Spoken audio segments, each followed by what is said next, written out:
enfermedad de Meniere. ¿Tú crees que sí gane el día del partido de Ecuador? Puede ser. Es muy probable. Espero que sí. Espera. Me siento muy mareada. Ay, amiga, ya te sé qué está pasando. No sé qué entiendo, doctor. Siento que todo me da vueltas. O sea, no siento que me vaya a desmayar, pero siento que el mundo gira alrededor mío. Doctora, ya llegó su cita de las 3 de la tarde. Lo voy a hacer pasar, ¿ok? Por favor, pasen. Buenas tardes, pasen. Siga nomás.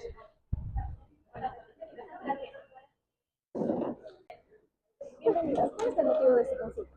Mira, doctora, yo vengo porque últimamente he sentido muchos mareos.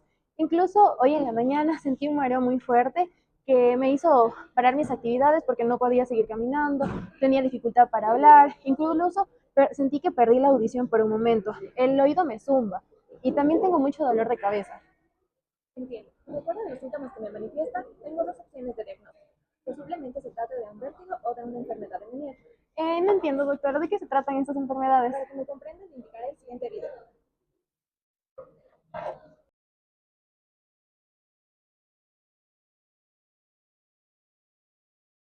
Él debe saber.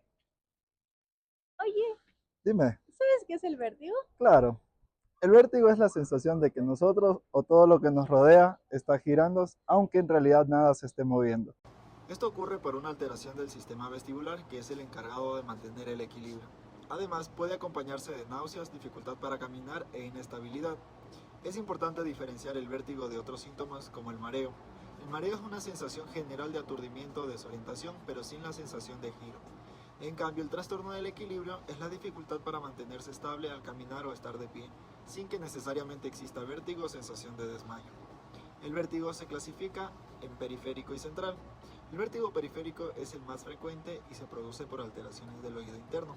El vértigo central se origina por lesiones del cerebro como accidente cerebrovascular y suele asociarse con síntomas neurológicos. ¿Sabías que el vértigo es la sensación giratoria de todo alrededor o del propio paciente? Que esta va a ser secundaria a una alteración del sistema vestibular, periférico o central. El vértigo en sí representa un síndrome más que una enfermedad. ¿Y cuáles son las principales manifestaciones?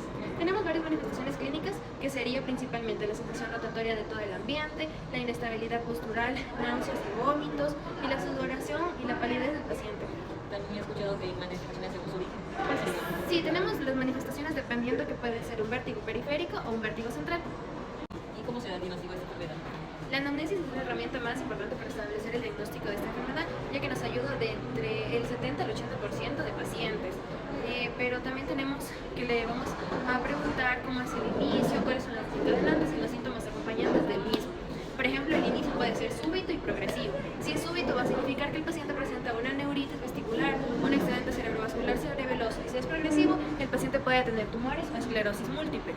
Depende de la duración del episodio. Si el episodio dura segundos, significa que tenemos un vértigo posicional paroxístico benigno. Si el episodio dura minutos a horas, esto significa una migraña vestibular o una enfermedad de Meniere. Si dura días, significa una neuritis vestibular. Y si llega a durar de semanas a meses, significa unas lesiones centrales o causas degenerativas. Los desencadenantes son varios. Por ejemplo, los cambios de posición de la cabeza, que va a significar un vértigo paroxístico benigno. Por ejemplo, también tenemos los movimientos cefálicos, que va a indicar una patología vestibular periférica. Y si es algo espontáneo, se sospecha de una causa central. Y luego de estos pasos, ¿qué se hacen, doctora? Luego vamos a continuar lo que es la exploración física, que primero lo que haríamos es explorar el estado del paciente, porque este es el signo físico más importante de la exploración vestibular. El estado consiste en el movimiento ocular involuntario que puede estar formado de una fase lenta vestibular y una fase rápida pero correctora. Luego continuamos con lo que es la prueba de Romper, que esta va a evaluar la integración del sistema vestibular, la propiocepción y el sistema visual del paciente. Vamos a hacer lo que es la evaluación de la marcha del paciente, ya que esta de aquí nos ayuda a ver la base de la sustentación, la simetría del paso, la velocidad, la capacidad que tiene el paciente para realizar giros y la marcha en tandem. Finalmente, le realizamos al paciente lo que es la maniobra de Dixon-Pike, que esta es la prueba diagnóstica de elección para el diagnóstico del vértigo posicional paroxístico benigno. Y también, doctora, ¿no se necesitarán más exámenes? Sí, tenemos que complementar con estudios que sería una audiometría, una resonancia magnética cerebral, una angioresonancia y potenciales educados. La enfermedad de Meniere es una enfermedad crónica del oído interno, caracterizada por crisis de vértigo, hipoacusia y tinnitus. No es solo un mareo, es una condición que afecta seriamente la calidad de vida.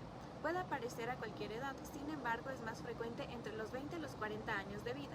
No existe una causa única. Se conoce que esta enfermedad es multifactorial y el hallazgo principal es la hidropesia endolinfática, es decir, la acumulación de la endolinfa en el oído interno. Se asocia también a predisposición genética, infecciones virales, enfermedades autoinmunes, migraña, estrés y consumo elevado de sal. Cuando la endolinfa se acumula, aumenta la presión dentro del oído interno. Durante una crisis, esta presión puede alterar las membranas internas mezclando líquidos que no deberían mezclarse. El resultado, fallo súbito del equilibrio y la audición, causando vértigo intenso. En la fase inicial predominan crisis episódicas de vértigo rotatorio intenso, acompañadas de náuseas, vómito, tinnitus y plenitud óptica. La hipoacusia es fluctuante. En una fase intermedia, las crisis vertiginosas continúan, pero la hipoacusia se vuelve más persistente y progresiva, afectando seriamente la calidad de vida del paciente. En una fase avanzada, el vértigo tiende a disminuir en intensidad o desaparecer debido a la pérdida progresiva de la función vestibular periférica, pero la hipoacusia suele ser severa e irreversible. La enfermedad de Meniere puede ser difícil de reconocer porque algunos de sus síntomas se parecen a los de otras enfermedades que también producen vértigo. Sin embargo, existe una triada clásica que nos puede ayudar a sospechar de este diagnóstico. La primera manifestación es el vértigo episódico, que consiste en una sensación intensa de que el entorno está girando, cuyos episodios suelen durar entre 20 minutos y varias horas. La segunda es la hipoacusia neurosensorial fluctuante, es decir, una disminución en la audición que al inicio puede aparecer y desaparecer, especialmente en frecuencias bajas. Y la tercera es el tinnitus o el acúfeno, que en los pacientes suelen describirlo como un zumbido constante o intermitente en el oído afectado. Además, muchos pacientes refieren una sensación de plenitud o de presión en el oído.